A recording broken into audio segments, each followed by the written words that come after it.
Tony D and Little Joan in the background, and this is a screenwriter's rant on Echo Valley, starring Sydney Sweeney and Julianne Moore in a drama about a mother who covers up her daughter's crimes. Smash like and subscribe. Thank you for smash liking and subscribing. Check out my books. The links are in the description.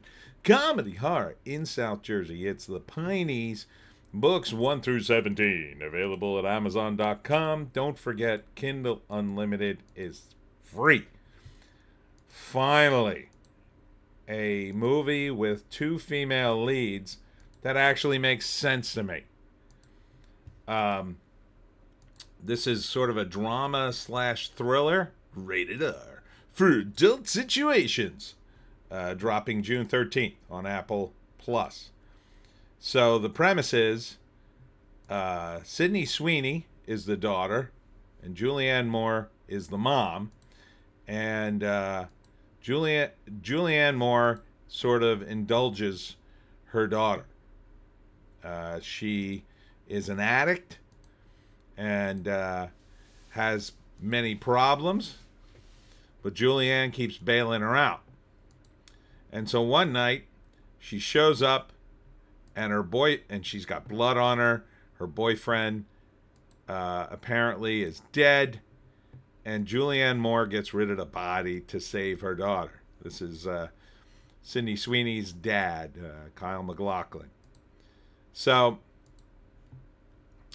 basically, it's sort of a metaphor for enabling an addict, right? So you don't want to enable your addict because they'll just keep doing drugs. So you cannot enable. But a lot of people, of course, can't help themselves. They have familial ties. In this case, it's mother and daughter bond. She's always cleaning up her daughter's mess. And this is what drives the narrative. And this is a realistic narrative, right? This is a mother-daughter relationship. It's not some kind of girl boss thing. It's a real,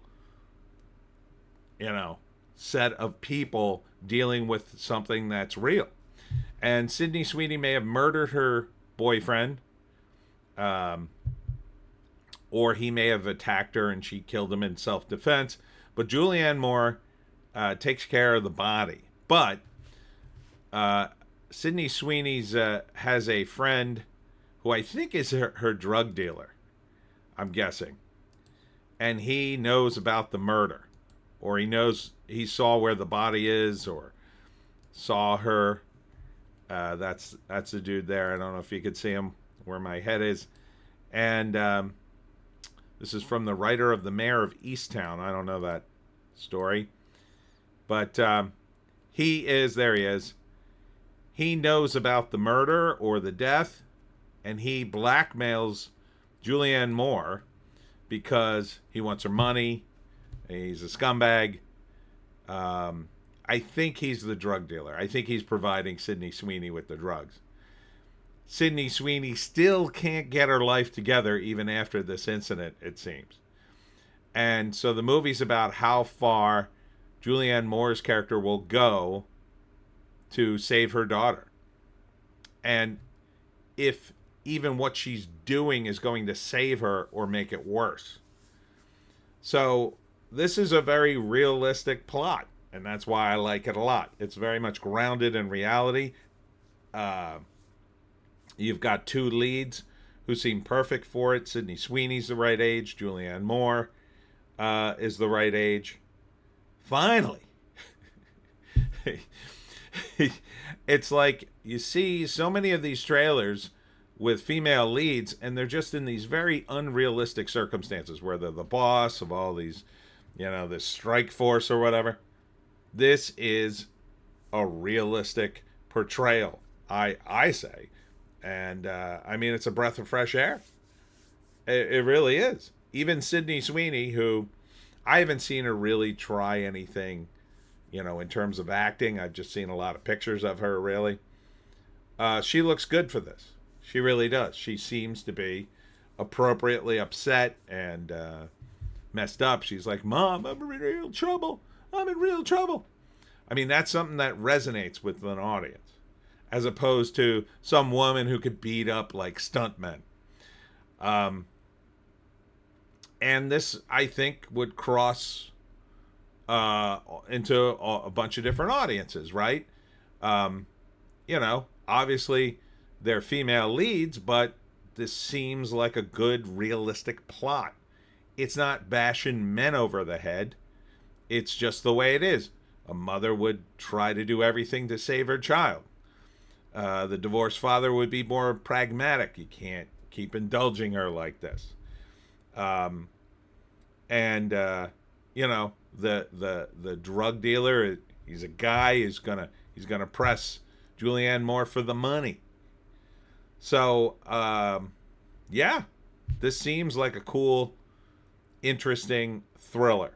And first act, Julianne Moore is keeping her life together. I think they live on a horse farm. Maybe I'm thinking someplace that's relatively rich area.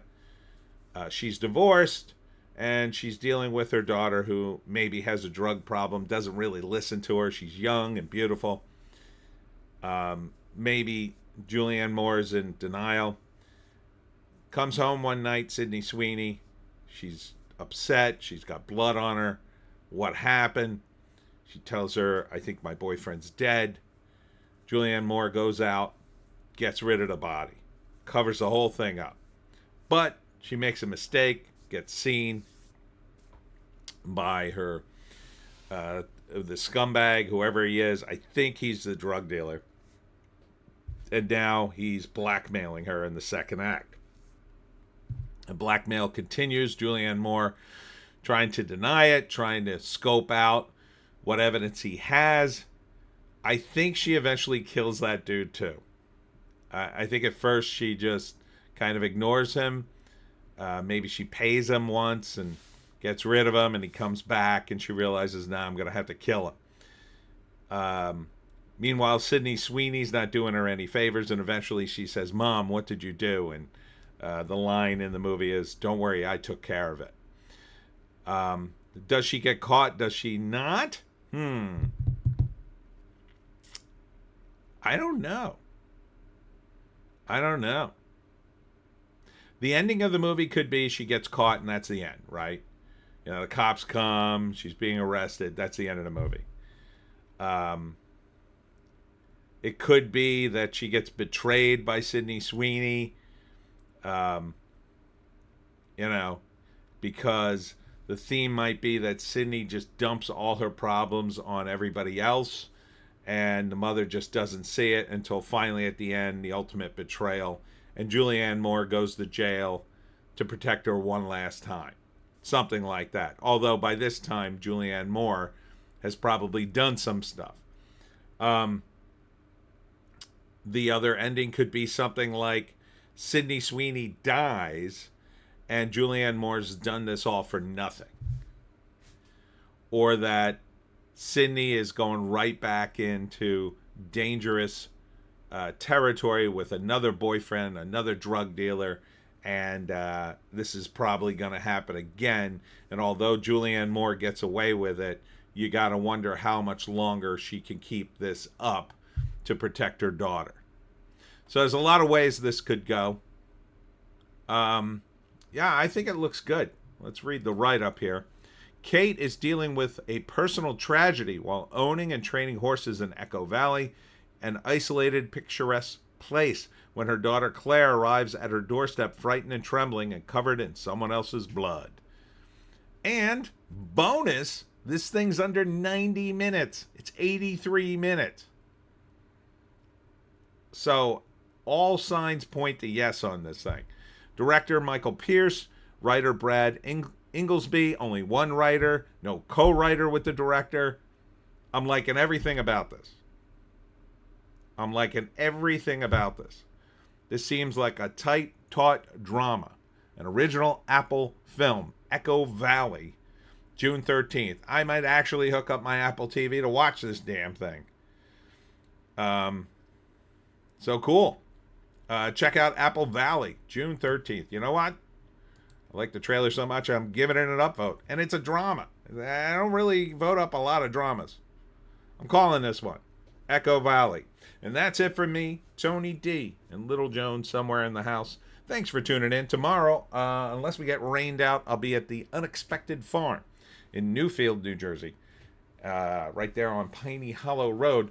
Saturday, I'll be at the Williamstown Craft Fair, and that's in Williamstown, New Jersey. That should be a great show, so come on out for that. Hope to see you there.